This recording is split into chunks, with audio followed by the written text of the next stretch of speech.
আপনি জানেন কি বাংলাদেশের মানুষ এখন অনলাইনে আয় করছে ইউটিউব থেকে, ফেসবুক থেকে।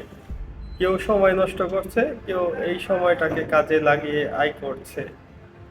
আপনি কোনটা করছেন? আপনি কি সময় নষ্ট করছেন নাকি আয় করছেন? আয় করার জন্য আপনার একটা ডিসিশনই আপনাকে আয় করার পথ দেখাতে দিতে পারে। কারণ এখন লাখো মানুষ অনলাইন থেকে আয় করছে, যারা ইউটিউবকে, ফেসবুককে এবং ডিজিটাল মার্কেটিংকে কাজে লাগিয়ে আয় করতেছে এবং নেটওয়ার্ক মার্কেটিং করার মাধ্যমে আয় করতেছে। এখন আপনি কবে থেকে আয় করবেন সেটা কি আপনি সিদ্ধান্ত নিছেন? যদি না নিয়ে থাকেন, কমেন্টসে আমাকে জানান। অবশ্যই আপনার কমেন্টস আমি পড়ব। আর সাবস্ক্রাইব করে পাশেই থাকবেন। ভালো থাকবেন, সুস্থ থাকবেন। আল্লাহ হাফেজ।